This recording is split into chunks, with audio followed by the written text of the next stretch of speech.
खुदाम यस्सू अलमसीह के नाम में, जिसके वसीले से ये कायनात वजूद में आई, जिसके वसीले से ये कायनात कायम है और जिसकी खिदमत और इबादत के लिए ये कायनात बनाई गई है, उसी के नाम में आपकी सलामती हो। जब एक आम पाकिस्तानी हॉस्पिटल में जाता है तो वो उस हर शख्स को डॉक्टर समझता है जिसने सफ़ेद कोट पहना हो। अब वो लोग जो मेडिकल से ताल्लुक़ रखते हैं वो आपको बता सकते हैं कि सफ़ेद कोट सिर्फ डॉक्टर्स ही नहीं पहनते हैं, बल्कि पैरा मेडिकल स्टाफ भी पहनता है, जिनमें एक्सरे टेक्नीशियंस हैं, लैब टेक्नीशियन हैं, फार्मेसी में काम करने वाले हैं, दीगर लोग हैं। सो बहुत सारे लोग हैं जो कि सफ़ेद कोट ही पहनते हैं। अब कुछ ऐसा ही रवैया अक्सर मसीहों का होता है जब वो बाइबल मुक़द्दस पढ़ते हैं, क्योंकि वो सोचते हैं कि जिस किसी को भी खुदा ने बाइबल मुक़द्दस में इस्तेमाल किया, लाजमी तौर पर उसे खुदा ने कोई मजहबी ओहदा ही दिया होगा। लेकिन जाहिर है ये बात सच नहीं है, क्योंकि अगरचे कि खुदा ने उन लोगों को इस्तेमाल किया जो मजहबी ओहदे रखते थे, लेकिन साथ में ऐसे बहुत सारे लोग हैं जिनके पास किसी तरह का कोई ऐसा बाकायदा ओहदा नहीं था, लेकिन खुदा ने उन्हें इस्तेमाल किया। अब इस सोच का दुरुस्त होना इंतहाई ज़रूरी है, क्योंकि आम तौर पर तसव्वुर ये किया जाता है कि इस दुनिया में खुदा के जो काम हैं सिर्फ उन्होंने ही करने हैं जिनको खुदा ने किसी तरह का कोई मजहबी ओहदा दे रखा है। तो उसका नुकसान यह है कि बाहसियत कौम हम वो बहुत कुछ करने से कासिर हैं जो दरअसल खुदा हमसे तवक्को रखता है और जो हमें करनी भी चाहिए। और क्योंकि इन दिनों में हम खुदा और उसके लोगों के बारे में बात कर रहे हैं, तो इसलिए मैं चाहता हूं कि मैं पहले से इस तसव्वुर को ज़रा क्लियर करूं कि बाइबल मुक़द्दस में खुदा ने किस तरह के लोगों से खिदमत ली। लगभग 2 हफ्ते पहले मैंने ये सीरीज शुरू की थी कि खुदा और उसके लोग,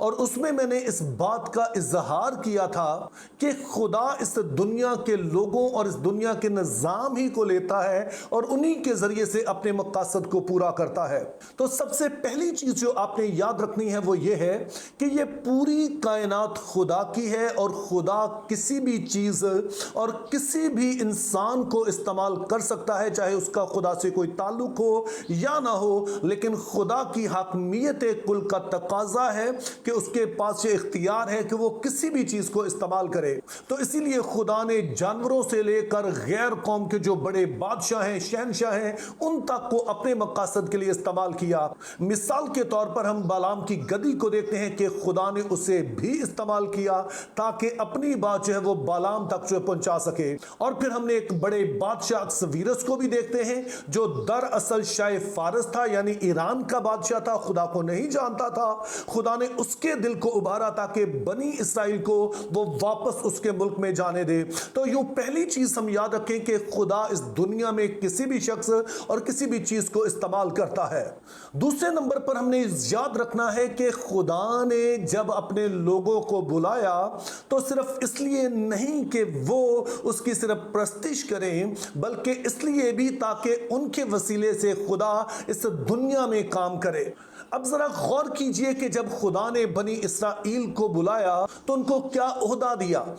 खरूज 19 बाब और उसकी 6 आयत में लिखा है कि खुदा ने जब बनी इसराइल को बुलाया तो उनसे कहा, तुम मेरे लिए शाही काहिनों की ममलकत होगे। अब यहां पर खुदा चंद लोगों की बात नहीं कर रहा कि मैं चंद लोगों को काहिन मुकर्रर करूंगा, बल्कि खुदा का यहां पर कहना है कि बाहसियत कौम बनी इसराइल जो हैं वो खुदा के काहिन हैं, यानी उनके जरिए से खुदा दुनिया पर खुद को जाहिर करेगा और दुनिया में अपने काम उन्हीं के वसीले से करेगा। लेकिन हमने याद रखना है कि खुदा ने सिर्फ बनी इसराइल को अपनी कहानत के लिए नहीं बुलाया, बल्कि पहला पतरस उसका 2 बाब और उसकी 9वीं आयत में पतरस रसूल कलीसिया से कहते हैं कि तुम शाही काहिनों का फिरका हो। ठीक ये वही अल्फाज है जो खुदा ने बनी इसराइल के बारे में कहे। पहले अगर बनी इसराइल था तो मसीह के आने के बाद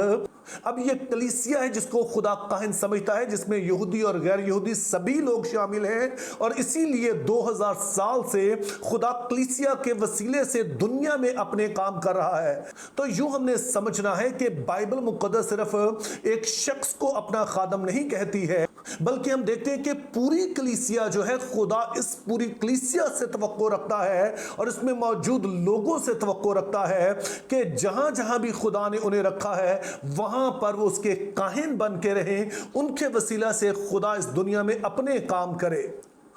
इसीलिए हम बाइबल मुकद्दस में देखते हैं कि बहुत सारे ऐसे लोग हैं जो कि कोई मजहबी ओहदा नहीं रखते थे, ना वो काहिन थे, ना ही वो नबी थे, और ना ही उन्हें इस तरह का कोई ओहदा दिया गया, बल्कि उनकी वाहिद बुलाहट यही थी कि वो खुदा के लोगों में शामिल थे। लेकिन खुदा ने उनको किसी मुकाम तक पहुंचाया और फिर उनके इस मुकाम को अपने जलाल के लिए इस्तेमाल किया।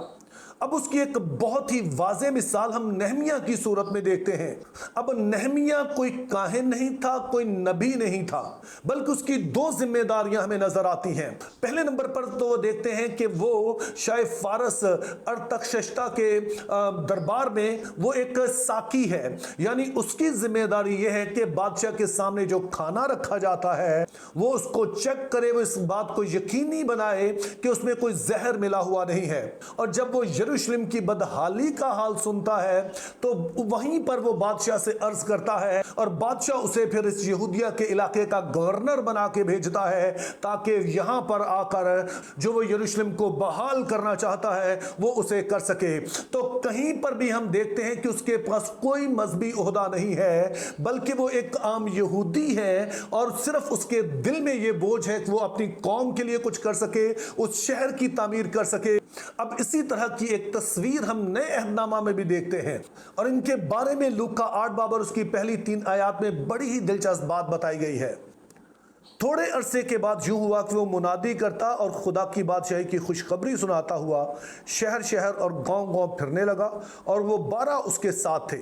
और बाज़ औरतें जिन्होंने बुरी रूहों और बीमारियों से शिफा पाई थी, यानी मरियम जो मगदलीनी कहलाती थी जिसमें से 7 बदरूहें निकली थी, और योआना हेरोदीस के दीवान खोजा की बीवी, और सुजैना और बहतेरी और औरतें भी थीं जो अपने माल से उनकी खिदमत करती थीं। अब यहाँ पर 2 ग्रुप्स हैं जो मुख्तलिफ तरह से खुदा की खिदमत करते नजर आते हैं।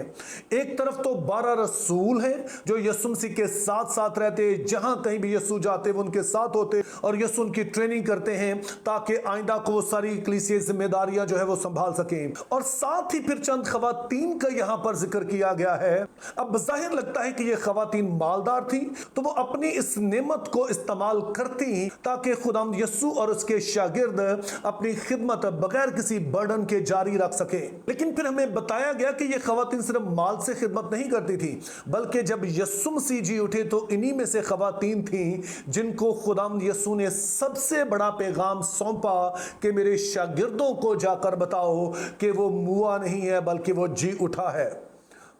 तो यूं मेरे अजीजों, दूसरी तरह के लोग जिन्हें खुदा अपनी खिदमत के लिए इस्तेमाल करता है वो हैं जिनके पास कोई मजहबी ओहदा नहीं होता है, जिनमें नहमिया और इन खवातीन जैसे लोग शामिल हैं। और फिर इसी हवाले में हमने तीसरी तरह के लोग वो देखे जिनको खुदावंद यीशु ने कोई मजहबी ओहदा दे रखा है, जिनको खुदाम ने फुल टाइम खिदमत के लिए बुला रखा है और खुदा उन्हें भी इस्तेमाल करता है। तो यूं मेरे अजीजों, हमने इस गलत सोच से निकलना है कि खुदा की खिदमत करना सिर्फ उन्हीं का काम है जिनके पास कोई मजहबी ओहदा है। तो मेरी दुआ है कि हम अपनी इस गलत सोच से निकलें कि खुदा की खिदमत करना चंद लोगों का ही काम है, बल्कि हम तमाम के तमाम जो खुदा के लोग हैं, जहां पर भी खुदा ने हमें रखा, हम उन सारे तोड़ों को इस्तेमाल करके उसकी खिदमत करते रहें ताकि खुदा के मकसद जो इस दुनिया में हैं वो हमारे वसीले से पूरे हो सकें। Think biblically, live purposefully, have a very good day.